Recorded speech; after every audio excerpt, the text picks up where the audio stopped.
Hello, legends. How have you been? I am coming to you from my bedroom, a very, very, very special bedroom. It's filled with love and potions and, all the good stuff. But whilst I'm here in the bedroom hanging out 10, because it is raining outside, I have been processing, doing all the good stuff that happens when you're existing in this lovely world we called life. Just working through stuff as it arises, pretty much trying to fill in space, basically, is what I'm doing at the moment, because there's not much going on. Universe is calling on me to be patiento, which is my favorite term because I love being patient.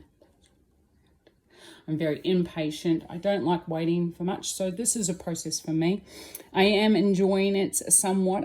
I feel like I'm better this time than I have been any other time. Just sitting back, chilling, filling my space. I've befriended a horse, which is my friend Magic, who's absolutely delicious and gorgeous. We hang 10. This is Magic. Are you here, sweet? The sweetest boy ever. He's beautiful. I've been giving him massages this morning, and I think he likes it. I think he likes me.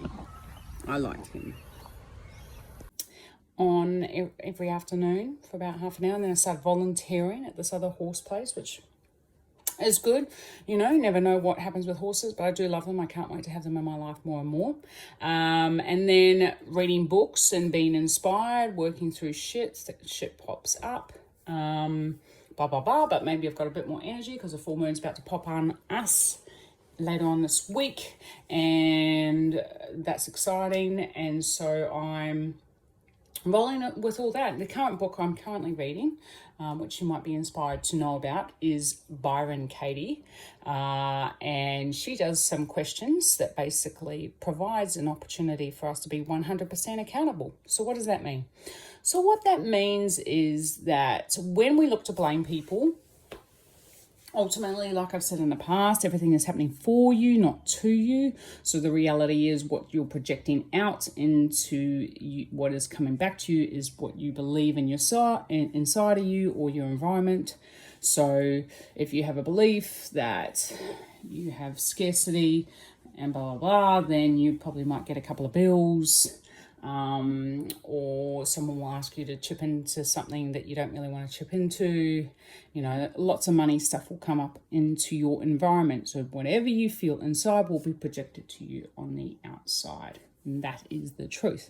Now, going back to Byron Katie, is that she reminds us that the people that we are in contact with pretty much every day of our lives, and that includes family, boyfriends, girlfriends, mums, dads, people that you work with, whatever you may have it, they are actually your teacher, which is the truth. If you go into Tao, T-A-O, we are each other's teachers.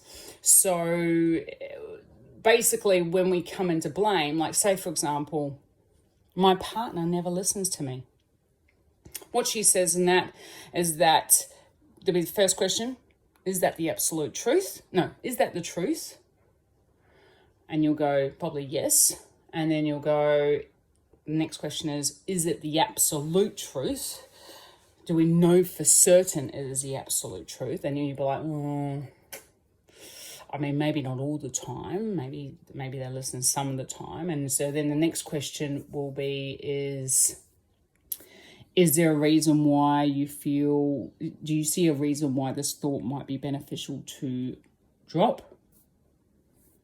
And you probably go, yes, maybe, no. Can you find a stress-free reason to let this thought go? So can you find a stress-free reason to can this thought be stress-free?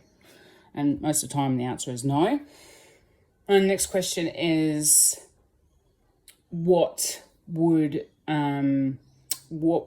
you be if you didn't have this thought? And ultimately the question, the answer to that will be, I'd be fucking amazing. I'd be so light and fluffy that I would be bouncing off the walls and I wouldn't have a care in the world, right? And then there's a fourth part. I think I've gone through a few, but some of those two questions are optional, but I still think they're really relevant. And the other part is, what is an alternative perspective? And so she says there's 3 variations of that alternative perspective, and that is that, you know, I should be listening to them would be one alternative. I'm willing to not be heard at times, and there's one other, but I can't remember it. Anyway, I think that's actually really powerful if you were to go through those statements with people that annoy the fuck out of you or you can't find peace with. In fact, I've done it with 1 or 2 people. And I think it's been really powerful for me because we do blame a lot of people. We blame a lot of people. And if we think, one of the quotes that she says at the start of the book is, she says, suffering is a natural alarm that we are attached to our thoughts. And I really love how she says in one of the questions, who would you be without this thought? Or what would you be? Like, that's so powerful, because then you actually understand what kind of suffering is taking place with your thoughts. You know, what are you buying into? What is not honoring the fuck out of you? Why are you creating more drama in your life? Why do you need to go down this thought process or pattern? And it, obviously, you know, with doing that process, you know, one of the things was for me, you know, not being authentic or integral, but then I put it back into myself and I was like, well, I'm not being authentic or integral. So, you know, it's not really about them. It's about what you are and what you want and how you want to be, or how I wanted to be. And I wasn't owning that. And when you start to own that, then you can actually start going, well, you know, some people don't always tick your boxes, and it's getting comfortable with being okay with that, being that you're not always going to tick people's boxes, and there's going to be people out there that are going to piss you off, and there's going to be people out there that don't like you for who you are or think you're fucking whatever. Like, it's okay, you know, it's been comfortable, because if everyone liked each other, you know, I mean, I don't know what the world would be like. I don't have no idea. Maybe it'd be amazing, but the reality is that we are such complex beings and we're made up in such different ways.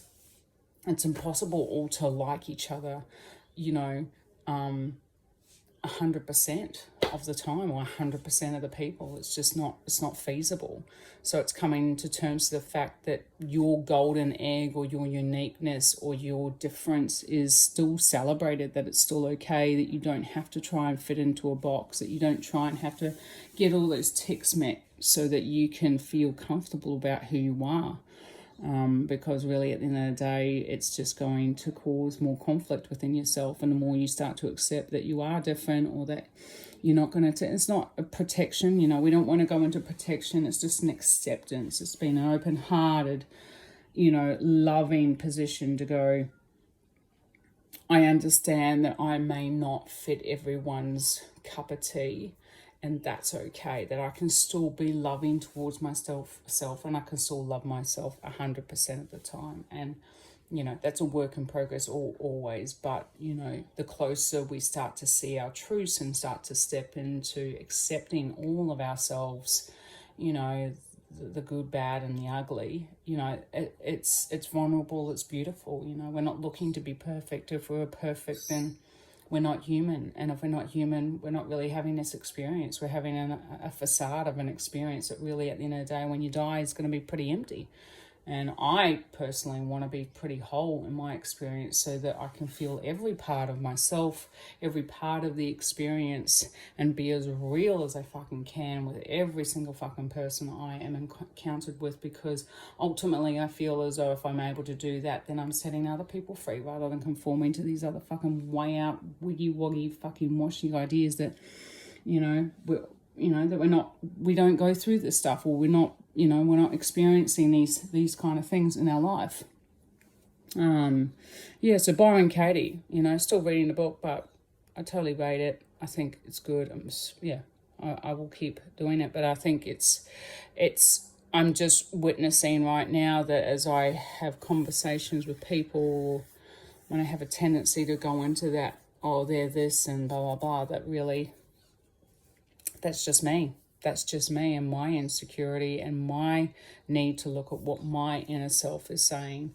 So it's pretty awesome, because that just sets you free more and more. That's it for now. I am about to go on holidays, which I'm fucking excited about. Going to Vietnam next week. So hopefully I'll do some posts while I'm there.